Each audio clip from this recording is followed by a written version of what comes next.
France Inter. C'est à vous, Anthony Bélanger, pour l'histoire du monde.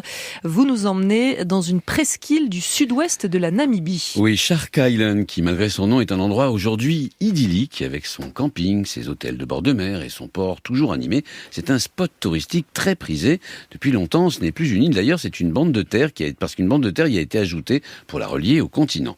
Mais c'est aussi un lieu de mémoire particulièrement cruel pour au moins une minorité ethnique namibienne, les Herero, car c'est sur Shark Island que le colonisateur allemand a construit le premier camp de concentration du XXe siècle. Entre 1904 et 1908, les troupes coloniales allemandes ont exterminé les 3/4 de cette population qui s'était rebellée contre l'accaparement des terres, et le camp de Shark Island a fini de les décimer.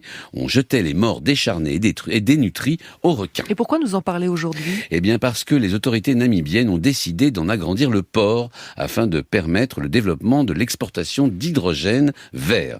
Le pays est baigné de soleil et est un excellent candidat pour produire ce gaz d'avenir à partir d'électricité photovoltaïque. Le problème, c'est qu'une ONG appelée Forensic Architecture a entièrement dédié à la recherche sur ce que beaucoup considèrent aussi comme le premier génocide du XXe siècle, a mené l'enquête sur place et a découvert de nombreuses tombes anonymes intactes. Et ce n'est pas tout.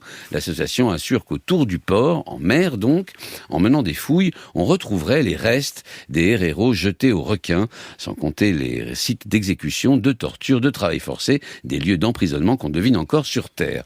En clair, Forensic Architecture demande aux autorités de renoncer à l'extension du port pour faire de Shark Island un lieu de mémoire et de recueillement. C'est aussi ce qu'exigent les descendants, vous savez, de Samuel Maharero, le chef Herero, qui au début du siècle dernier a conduit la révolte. Est-ce que rien n'a été fait jusqu'à présent ? Alors, en 2019, le gouvernement namibien a désigné le site monument national, mais rien n'a été concrètement fait pour le protéger. Cette désignation reste parfaitement symbolique. Par ailleurs, les autorités namibiennes estiment avoir déjà beaucoup obtenu de l'Allemagne, qui en 2021, seulement en 2021, s'est excusée pour le massacre des Herero et a promis plus d'1 milliard d'euros destinés avant tout aux descendants des victimes. Sauf que le versement de cette somme s'étalera sur 30 ans pour les Herero, qui étaient environ 80 000 au début de la guerre et plus que 15 000 à son issue. C'est trop peu, et surtout l'Allemagne ne reconnaît pas la qualification de génocide. Et ça ferait une grande différence. Oui, parce que la différence est énorme, elle est surtout financière. Si l'Allemagne avait reconnu